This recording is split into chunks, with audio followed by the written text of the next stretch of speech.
Narito po ang mga steps sa pag-a-apply ng Philippine passport. So, para sa new application, renewal, and para sa mga minor. Okay? Step number 1, mag-schedule po tayo ng appointment. So, sa pag-schedule po ng appointment, punta po tayo sa website www.passport.gov.ph. So, dyan po, kapag nakapunta na po tayo dyan, sa website na yan, makikita po natin doon na may mga option, no? So, piliin po natin kung saang lokasyon, lugar, nyo gustong mag-apply ng Philippine passport. So, may makikita po tayong mga petsa na available. So, kapag red, wala, unavailable siya. Yung green lamang po na makikita nyo, yun lang po yung pwede nyong piliin na schedule dahil yun lamang po ang available. So, after po natin magpili ng lugar kung saan tayo mag-a-apply, so punta naman po tayo sa application form. So, syempre, ini-next lang natin yun. And then, next doon ay mag-a-appear na yung application form. So, tips lang po, sa pag-a-apply po o pag-fill out ng form, siguraduhin po natin na tama ang mga spelling, yung mga information natin. Paki-double check po yung birth date. Ganyan. Dapat tama yung number. Palagi po natin i-double check kasi po kapag halimbawa na confirm nyo na ang schedule nyo at may mali doon sa mga in-input nyo na information, ang kailangan nyo pong gawin ay mag-apply ulit kayo ng panibagong schedule. So, gagawa po ulit kayo ng form. So, kumbaga, panibago na naman, bago na naman. Hindi na pwede yung nauna dahil nga merong mali doon sa in-input nyo na information. So, yun po, dapat laging i-double check na tama ang mga ilalagay na information. So, kapag natapos nyo na po mag-fill out ng form, kasi doon sa form, makikita nyo dyan yung email address, no? Siguraduhin po natin na ang ating email address ay tama at gumagana. Kasi po dyan po nila ipadadala ang confirmation email sa inyo. So, mag-i-email po sila ng, yun nga po, i-confirm yung petsa at yung lugar. So, kailangan nyo pong buksan ang inyong email. I-check nyo po doon kung naipadala na sa inyo ang confirmation link. Para pag na-click nyo po yun, mako-confirm na. So, kaya po kailangan na tama po ang ating email address, no, na ilalagay at gumagana. So, kung wala pa po, gawa na po kayo ng email ad. So, yun. Kung hindi nyo po makita sa regular inbox, yan po ay baka nasa spam folder ninyo. So, check nyo lang po. Very easy naman yan siya. Makikita nyo dyan sa spam folder. Ayan. And then, kasama sa fees naman po, depende kung ang kukunin nyo ay regular or expedite, no?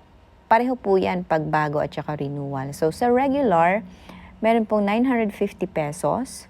Yan ay 10 to 12 working days.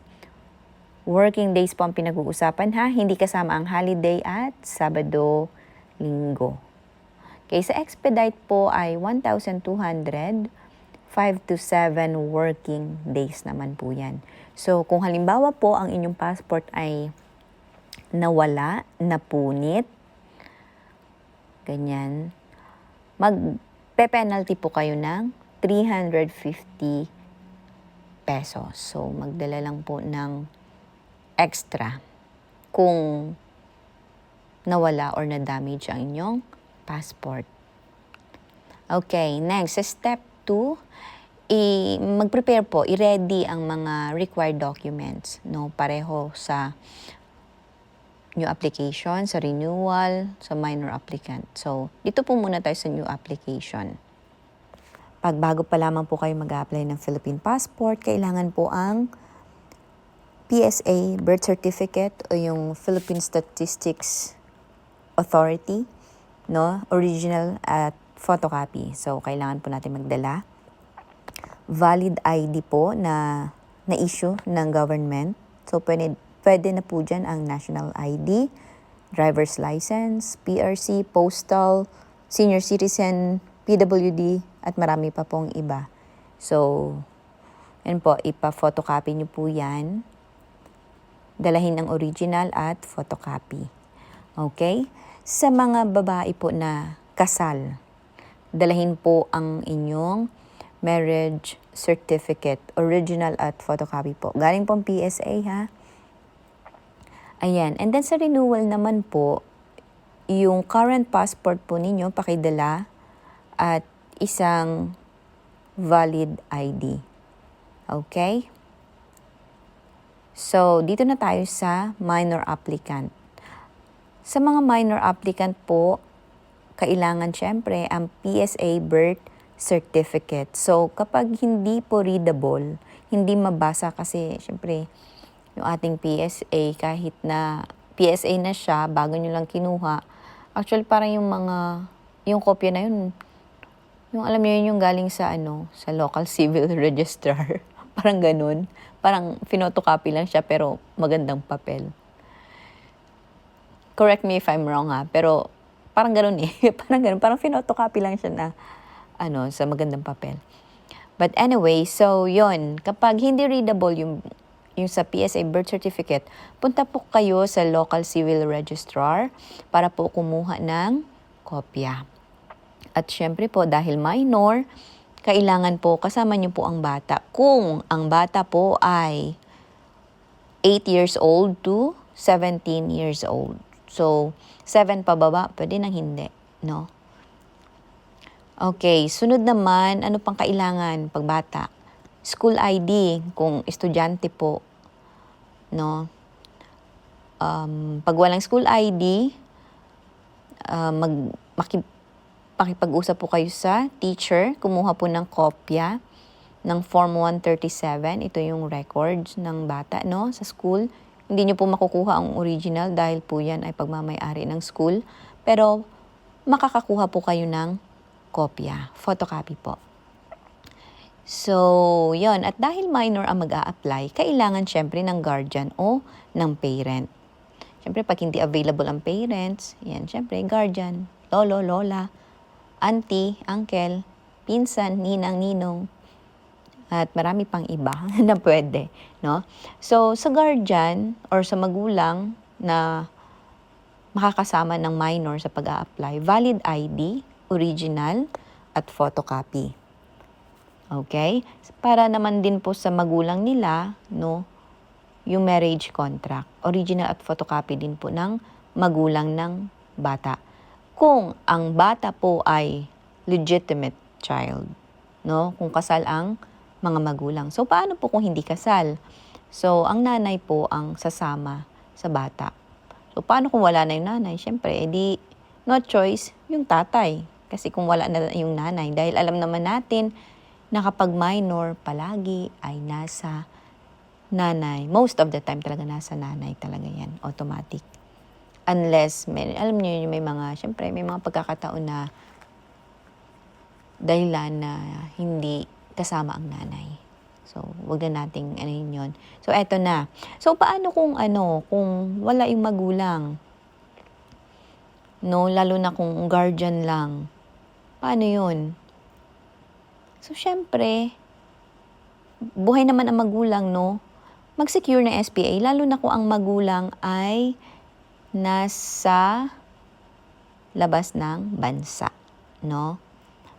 Kapag wala yung magulang, sa guardian lang, mag-prepare po kayo ng SPA, patunay na inaalaw nyo po ang certain tao, no? Ang specific na tao na yon na mag-accompany sa inyong anak sa pag-a-apply ng Philippine passport.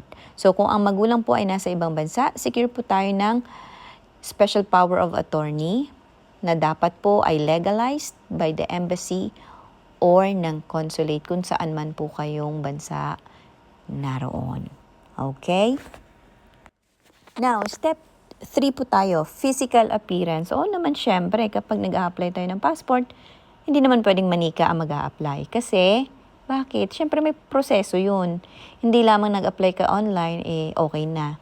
Merong proseso na ginagawa sa pag-a-apply. Syempre, pagpasok mo doon sa DFA office, nandyan yung magsasubmit ka ng documents, magbabiometric, di ba? Kunin yung mga fingerprints mo, ganyan. Picture taking. So, dati, kung mag-a-apply ka ng passport, magpapa-picture ka pa sa labas ng passport size, no, na picture. Yung automatic, lalagyan ka na nakapolo ka, kahit nung nagpa-picture ka, nakasando ka lang, yung mga ganun.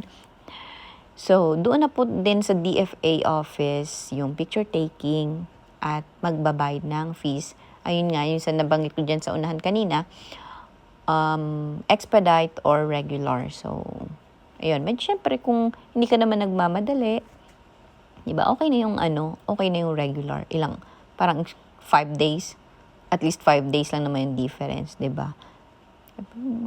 Lalo na ngayon, kahit papaano, makakatipid ka ng ilang daan. So, pwede na. So, doon yun na rin po, i-confirm sa DFA kung i-claim nyo ba sa office or meron na kasi ngayong option na pwede na rin i-deliver. So, ayun. Ewan ko kung siguro, hindi nga dapat sigurado laging may fee kapag delivery, di ba?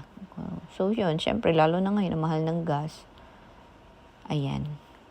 Yan. Para sa mga key considerations, kala mo, ang dami, no? So, meron tayong dalawang, kino-consider dito sa pag-apply, lalo na kung ikaw ay mag-a-apply ng Philippine passport para sa mga minor, no? Number 1 dyan yung DSWD clearance. So, syempre, pinaka-purpose naman talaga ng passport ay travel. So, lalo na kung international. Lagi pong i-secure ang DSWD clearance para sa mga minor. Baka mamaya, nakalimutan nyo, dadalhin nyo yung anak nyo, wala pala kayo dalang DSWD clearance. So, maantala pa, no? Magkakaroon pa ng problema ang inyong biyahe. Next ay ang validity. So, para po sa mga minor passports, passport ng mga minor. Ang validity po ng kanilang passport ay 5 years. Samantalang sa atin ng mga tigulang, sa atin ng mga tigulang, sa atin na hindi na minor, ang validity ng ating passport ay 10 years. So, ayan, matagal-tagal na panahon din nating may enjoy ang ating passport. So, yun lamang po, sana kahit papaano, nakatulong itong mga steps, no? Good luck sa inyong pag-a-apply and more travels to come. Ayan po. Sana may natutunan kayo tonight and today, no? Tonight here, today in the Philippines. So, ayan po. Thank you so much for watching. Kung meron po kayong tanong, kung meron kayong correction, comment na lamang po sa baba. At yun lamang po. Marami pong salamat. God bless. Goodbye.